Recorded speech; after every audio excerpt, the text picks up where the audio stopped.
Guys, तो last session में हमने डिस्कस किया था सेंसरी या असेंडिंग ट्रैक्स, और आज हम डिस्कस करेंगे मोटर ट्रैक्स, जिसे डिसेंडिंग ट्रैक्स भी कहते हैं। सबसे पहले मेरे सभी नोट्स आपको बेसिलिस एप्लीकेशन में मिल जाएंगे और मेरी बुक फिजियोलॉजी नोट्स में भी सभी नोट्स मिल जाएंगे, दोनों के लिंक्स डिस्क्रिप्शन बॉक्स में है।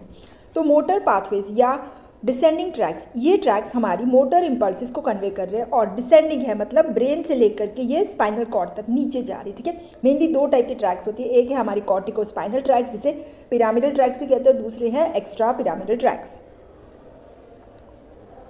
स्टार्ट करें कॉर्टिको स्पाइनल ट्रैक्स से, जिसका दूसरा नाम है पिरामिडल ट्रैक्स। ये ट्रैक्स हमारी बर्थ से ही प्रेजेंट होती है, लेकिन इसका माइलिनेशन है वो 2 साल तक कंप्लीट हो रहा है। ठीक है, और इसमें से 70% जो फाइबर्स होते हैं माइलिनेटेड होते हैं, जिसका डायमीटर है 4 to 22 माइक्रोन।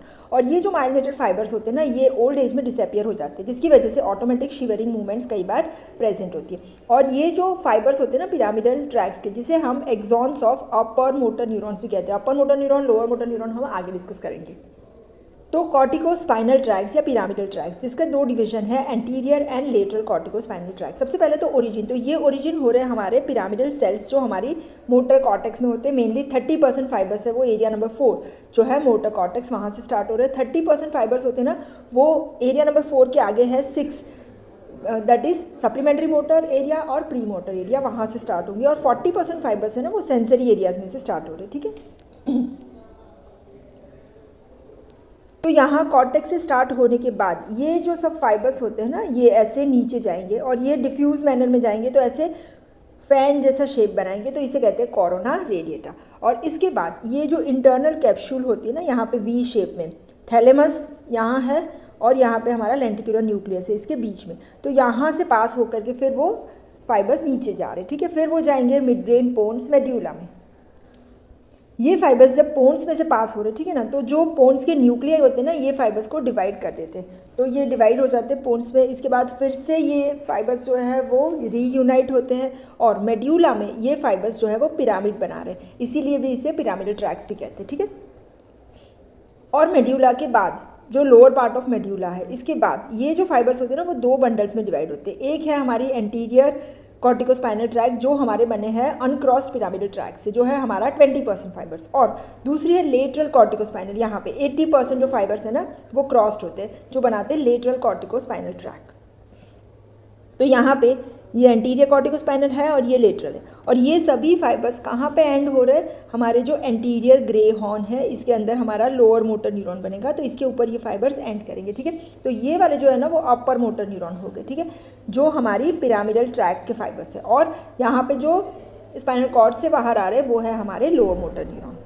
तो पिरामिडल ट्रैक के फंक्शंस क्या है? सबसे पहला है वॉलेंटरी, स्किलफुल और मोटर मूवमेंट, इसका रेगुलेशन करना पिरामिडल ट्रैक का फंक्शन होता है। ठीक है, skilful mainly motor activity.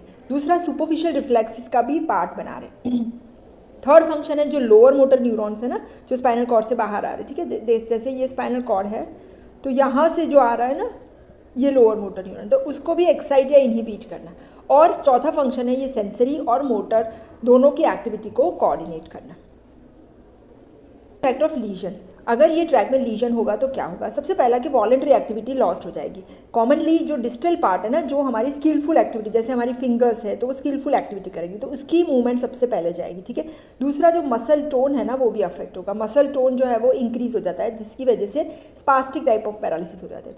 Reflexes में सुपरफिशियल रिफ्लेक्सिस चले जाते हैं, और डीप रिफ्लेक्सिस है वो एग्जेग्रेटेड हो जाएंगे, और बेबिन्स की साइन पॉजिटिव होगी। तो ये हो गया हमारा पिरामिडल ट्रैक्स। दूसरी है extra pyramidal tracks. Extra pyramidal track भी डिसेंडिंग ट्रैक्स है, मोटर ट्रैक्स है, लेकिन पिरामिडल ट्रैक्स के सिवाय की जो ट्रैक्स है, इसे एक्स्ट्रा पिरामिडल ट्रैक्स है। ये हमारे मोटर पाथवे है, और इसमें बहुत ज़्यादा साइनेप्सिस होते हैं, तो ये मल्टी साइनेप्टिक है। ये ट्रैक में हमारी है medial longitudinal fasciculus, vestibulo spinal tract, reticulo spinal tract, tecto spinal tract, rubro spinal tract and olivo spinal tract. तो फर्स्ट है मीडियल लॉन्जिट्यूडल फेसिकुलस। इसके फाइबर्स ओरिजिनेट हो रहे हैं हमारे vestibular nuclei, reticular formation, superior colliculus and interstitial cells of Cajal, ये सब हमारे ब्रेन स्टेम में होते हैं। वहाँ से स्टार्ट हो करके फिर वो स्पाइनल कॉर्ड में जाएंगे, वो डिसेंड करेंगे एंटीरियर वाइट कॉलम के अंदर, और ये ट्रैक्स जो है वो अपर सर्वाइकल सेगमेंट तक ही प्रेजेंट होती है। जो फाइबर्स है वो टर्मिनेट हो रहे हैं हमारे एंटीरियर मोटर न्यूरॉन्स के ऊपर, आइदर डायरेक्टली टर्मिनेट होंगे या फिर इंटर न्यूरॉन्स के थ्रू, और इसके फंक्शन है ये हमारी जो रिफ्लेक्स ऑक्यूलर मूवमेंट है ना, उसको कोऑर्डिनेट कर रहा है, और दूसरा ऑक्यूलर और नेक मूवमेंट का इंटीग्रेशन। तो जब भी लीजन होगा इस ट्रैक का तो reflex ocular movement and reflex neck movement से वो अफेक्ट होती है।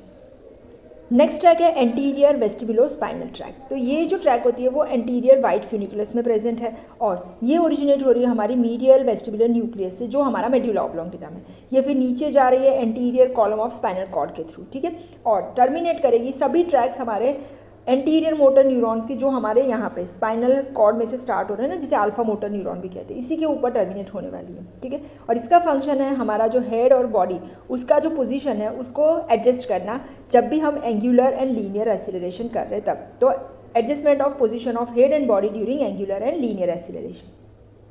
नेक्स्ट है लेटरल वेस्टिबुलो स्पाइनल ट्रैक। ये जो ट्रैक है वो हमारी है लेटरल फ्यूनिकुलस के अंदर और ये ओरिजिन कर रही है लेटरल वेस्टिबुलर न्यूक्लियस में से, और ये फाइबर्स ये डायरेक्टली डिसेंड कर रहे हैं और कुछ फाइबर्स इसके क्रॉस करेंगे। और इसका फंक्शन है मीडियल वेस्टिबुलो स्पाइनल ट्रैक के जैसे ही फंक्शन है adjustment of position of head and body during angular and linear acceleration. Next है रेटिकुलो स्पाइनल ट्रैक। ये हमारी प्रेजेंट है lateral and anterior white column के अंदर और ये ओरिजिन कर रही है रेटिकुलर न्यूक्लियस जो हमारे पोन्स एंड मेड्यूला में है और ये एक्सटेंड कर रही है up to the thoracic region. और इसके अंदर पोन्टाइन और मेड्यूलरी दोनों रेटिकुलर फॉर्मेशन के फाइबर्स होंगे और ये टर्मिनेट करेगी। ये एक ही ट्रैक ऐसी है जो गामा मोटर न्यूरॉन के ऊपर टर्मिनेट कर रही है, ठीक है। और इसका फंक्शन है posture adjustment of head, trunk and limb. और ये जो ट्रैक के फाइबर्स है ना वो respiration, blood pressure, movement, muscle tone in सब के लिए भी इंपॉर्टेंट है। तो जब भी इस ट्रैक का लीजन होता है तो respiration, blood pressure, movement, muscle tone भी अफेक्ट होंगे। तो pontine reticular formation and medullary, जो पोन्टाइन रेटिकुलर फॉर्मेशन है वो वॉलेंट्री और रिफ्लेक्स मूवमेंट्स को फैसिलिटेट कर रही है, जबकि मेड्यूलर रेटिकुलर फॉर्मेशन इन्हें इनहिबिट कर रही है। मसल टोन का रेगुलेशन पोन्टाइन रेटिकुलर फॉर्मेशन इसे फैसिलिटेट करेगी, मेड्यूलरी इनहिबिट करेगी। रेस्पिरेशन में पोन्टाइन रेटिकुलर फॉर्मेशन एक्सपीरेशन के लिए और मेड्यूलरी इंस्पिरेशन के लिए। और ब्लड वेसल में पोन्टाइन रेटिकुलर फॉर्मेशन वेजो कंस्ट्रिक्शन कर रही है और मेड्यूलरी वेजो डायलेटेशन। नेक्स्ट है टेक्टोस्पाइनल ट्रैक। तो ये भी हमारी एंटीरियर वाइट फ्यूनिकुलस में होगी, ओरिजिनेट कर रही है सुपीरियर कॉलिक्यूलस में से और ये एक्सटेंड करेगी up to lower cervical segment तक। और ये भी फाइबर्स क्रॉस करके ये टर्मिनेट करेंगे anterior motor neurons of the spinal cord के ऊपर, आइदर डायरेक्टली और थ्रू इंटर न्यूरॉन्स। और इसके फंक्शन है हमारे हेड की मूवमेंट, कोई भी विजुअल या ऑडिटरी स्टिमुलस आ रहा है उसके रिस्पॉन्स में हेड की मूवमेंट करवाना है।